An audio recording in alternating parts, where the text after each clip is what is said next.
Beginilah kisah warga yang nyaris merenggang nyawa akibat terkepung lumpur banjir bandang pada dini hari sekitar pukul 24:15 WITA, Rabu 20 Agustus 2025 baru lalu.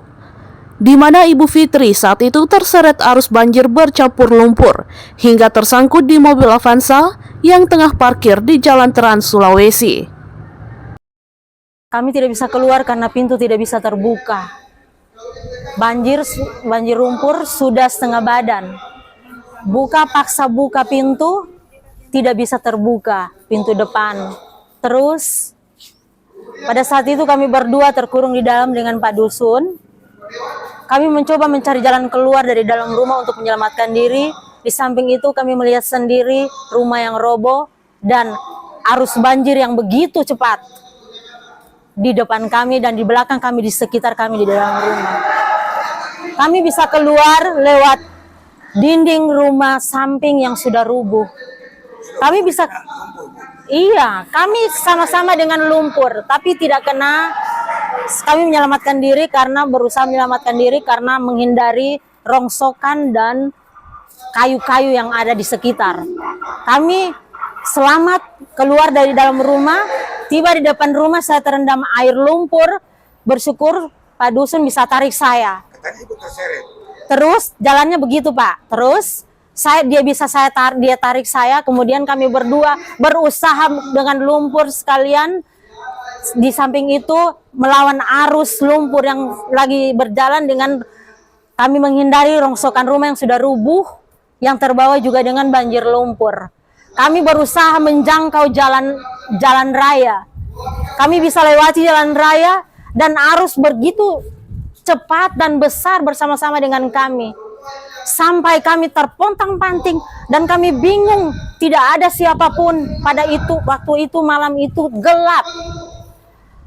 Di depan kami, di samping kami berusaha kaki tangan bagaimana cara kami menahan lumpur yang bersama-sama dengan kami dengan arus yang begitu cepat dan besar. Waktu Ibu terseret arus itu, adakah orang yang datang selamatkan Ibu? Iya, itu cerita yang paling akhir. Di pertengahan ini kami setelah sampai di jalan raya, Bapak Dusun ketemu tiang besi tempat tandon air bersih di dekat kos yang tempat saya terseret. Terus sampai di situ dia menyelamatkan diri, dia memeluk itu untuk kami bertumpu di situ menahan diri supaya jangan terbawa dengan arus lumpur yang cepat bersama-sama dengan kami. Dia tersinggah di situ, terus arus menghantam saya. Pak Dusun mencoba meraih saya, tapi terlepas. Dia cuma dapat tarik baju di belakang, tapi terlepas, maka baju terobek, saya terbawa arus lumpur. Terus saya terbawa arus lumpur. Bersyukur waktu itu arus lumpur yang terbawa dengan saya tidak sampai menutupi saya. Jadi saya tidak tenggelam dengan air lumpur. Saya terbawa dengan arus lumpur sampai di bawah mobil. Karena kebetulan saya tidak tahu itu. Karena pas waktu malam itu warga kos yang ada di situ mobil Avanza. Mobil Avanza arahnya di depan jalan. Depan jalan. Berarti berhadapan dengan jalan, dia posisinya lagi parkir di situ. Warga kos yang di dalam tidur lelap, terus mereka tidak ada terbangun. Tapi pada waktu sudah lumpur itu lewat, kan lumpur masuk di dalam rumah mereka. Jadi mereka bisa terbangun semua warga kos, dan saya sudah termasuk di bawah mobil Avanza di depan. Setengah badan saya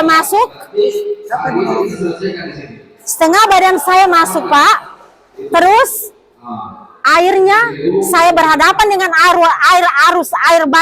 arus lumpur yang datang di depan saya. Arus lumpur tidak menutupi saya yang ada di bawah mobil. Jadi sampai di situ Pak. Terus, yang saya ingat kejadian pas